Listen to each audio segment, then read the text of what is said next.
ఇప్పుడు కేసీఆర్ గారు అంటే ఒక అపర భగీరథ ప్రయత్నం అంటారు.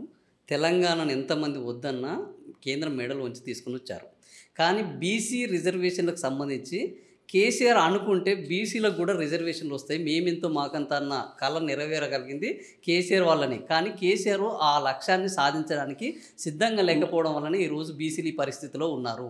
కేసీఆర్ ఎందుకు ఈ ఉద్యమాన్ని అది నువ్వు కన్ఫ్యూజ్ అవుతున్నావు.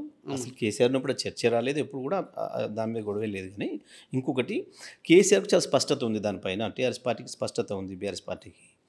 ఎందుకు అనంటే కేంద్రంలో ఉన్న ప్రభుత్వం అనుకుంటే తప్ప అది సాధ్యం కాదు, మాకు తెలుసు.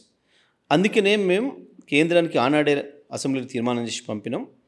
అది బీజేపీ ఒప్పుకోకుండా ఎవరు సాధ్యం కాదని తెలుసు. బీజేపీ టెస్ట్ ద్వారా కేంద్రం అనుకోకుండా అస్సలు సాధ్యం కాదు. కేంద్రం అనుకోకుండా నువ్వు ఏ టెస్టులతో సాధ్యం కాదు, దేంతో సాధ్యం కాదు. సింపుల్ గుర్తుపెట్టుకోను ఎప్పటికైనా. ఆనాడు కూడా జయలలిత చేయగలిగింది తమిళనాడులో ఆ మాత్రం అని అంటే కేంద్రంలో వాళ్ళ పాత్ర ఉంది. కేంద్రంలో వాళ్ళ పాత్ర ఉంది కాబట్టి సాధ్యమైంది. ఇవాళ మేము ఒకటే అంటున్నాం. అయితే ఈ దేశంలో రెండు పార్టీలు ఈ దేశాన్ని వెళ్ళింది ఇప్పటివరకు, కాంగ్రెస్ బీజేపీ అంతే. ఆ రెండు పార్టీలు అనుకుంటేనే సాధ్యమవుతుంది తప్ప లేకపోతే కాదు. సింపుల్.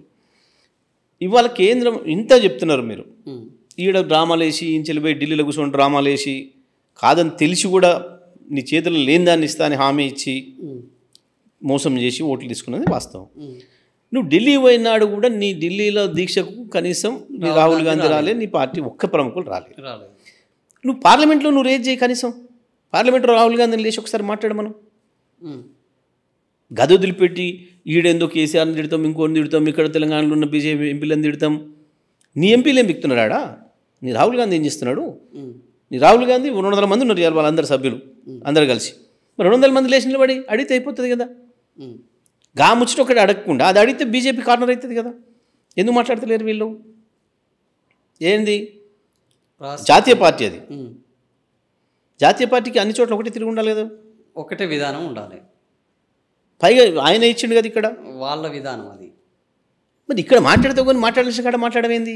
అవునన్నా, అంటే ప్రజల్ని మోసం చేయదలుచుకున్నారు తప్ప వీళ్ళు చేసే ఉద్దేశం వీళ్ళకి లేదు.